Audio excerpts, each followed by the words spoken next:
Guys, what's going on? Day 5 for me here since my FUT transplant. And I got some downtime, obviously, since, with the surgery, you're not going to be too busy going to the gym in the office and stuff. So I want to make this video about some of the preliminary consultations I did when I was first looking for my hair transplant. This one is about H.H.H. or Triple H Hair Clinic. I'm not sure how exactly you say their name. It's quite lengthy on Google, Natural Hair Transplant Center, something like that. But anyways, it's the one in Asok, and the only one with like 3 H's in it. I know they actually go by different names because of the materials that they handed me. But this lighting, man, it's killing me. Actually, I just noticed. Let me tilt my. But anyways, so before I decided on what clinic to use, I wanted to check a few different ones. Typically, I like looking at like 3 different options. That didn't happen in this case. I only really looked at 2 because the second one was so good. I feel, sometimes you're just like, okay, the search is over. But H.H.H. was the first one that I checked out.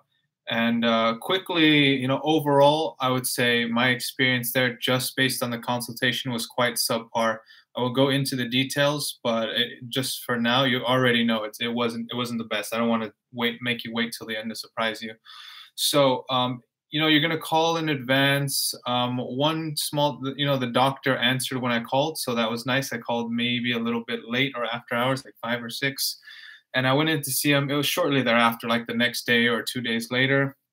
And the consultation fee is 1,000 baht, so just keep that in mind. When I went in, it wasn't very like formal or standardized. It didn't seem like they have such a set protocol. And I will contrast that perhaps in another video with what I believe was a very good protocol and, standardized process for people coming in. So when I went in there, I just went straight into his office. We had a bit of a chit chat. And then the only real thing they did, and I'll get into the 2 things that quite bothered me and made me really not choose this clinic. But the only thing he really did was he drew the line on my forehead to kind of, draw the hairline, and then we discussed it, something like that. I would say, actually, the hairline that I proposed wasn't even ideal because I don't know exactly what's going on over there, but he has like this proprietary terminology called like the Thai natural hairline, something like that. If you read enough, you'll see about it. And basically, I guess the point of it is to make it look like what they deem natural. So like you're still receding, but just not as much as you actually are. So they'll put you at halfway receding instead of the full receding that you actually are, which I don't think makes sense. Like the analogy that I used is, I don't go to the dentist and tell him, oh, hey, make it 2 shades less white so that way no one knows I came to see you at the dentist. No, that's not the mentality that I have or that you should have for optimum results.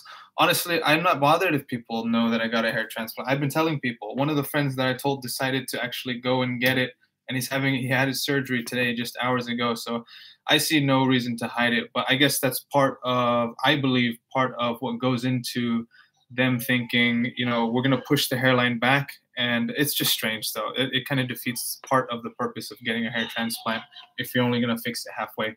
But that's basically what it amounted to in my mind. I could be wrong. The main thing that was wrong with this clinic that I didn't like, bad impression, we had quite a big unnecessary friction over simply paying. So I just elected to pay with a card. They asked me, do you want to pay with baht or dollars? Like they always do. Anywhere you go, you pay with a card. I hate that they ask you that because you're only ever going to pay more when you pay in, US dollars. So the only reason they're asking you is to make you pay more. That doesn't make any sense, but that's a side note. Anyways, I said Thai baht. Of course, they charged me in dollars anyway. I looked at the receipt right away. I was like, what is this? Like, why would you do that? And then it was just like, I was like, nah, you don't have to refund it. Can you just give me the difference? And really, could you just have paid more attention? And the thing, though, about it was they didn't even say sorry. It was actually the lady said, I charged it in baht. And I'm looking at, I show her the receipt. I'm like, no, it's clearly in dollars. I do this every day. I know what it looks like. Still, it was just flew by them. Like they didn't notice.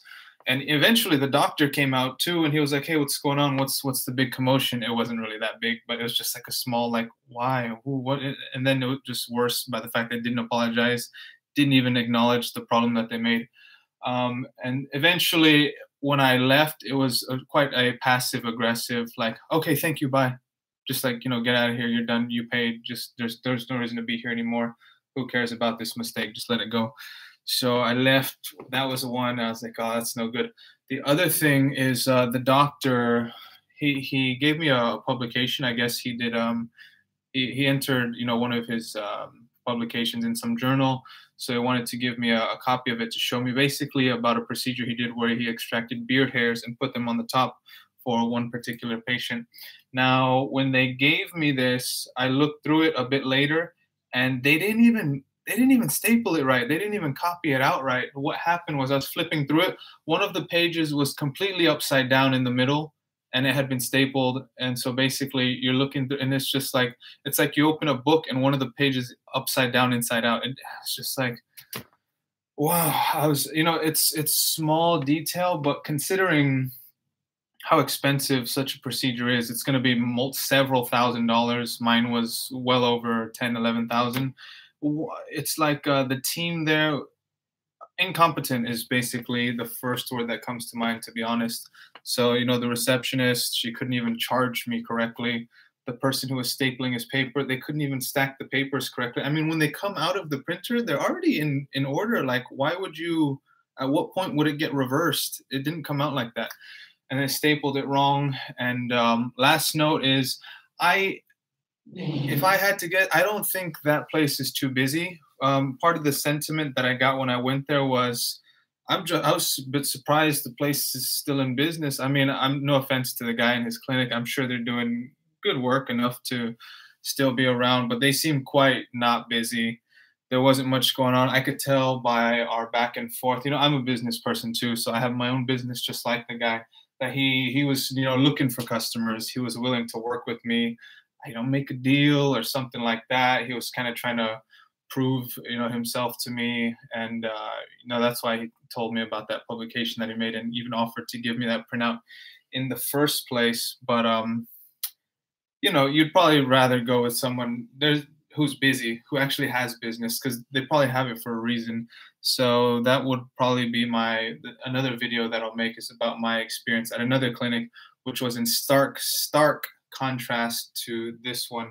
And I'll talk about it more later. Anyways, I don't, make this video and review to put down the business. I'm just giving my honest opinion about it, what happened, how they were unapologetic about it, and how really it's just an inference or an implication into what kind of procedure, what kind of people you're working with when they can't even charge you correctly, they can't even staple a stack of papers correctly. It's like, that's just not it. You don't want to roll with people like that, to be, plucking hairs into you and stuff. So anyways, just keep that in mind. That was my consultation experience with H.H.H.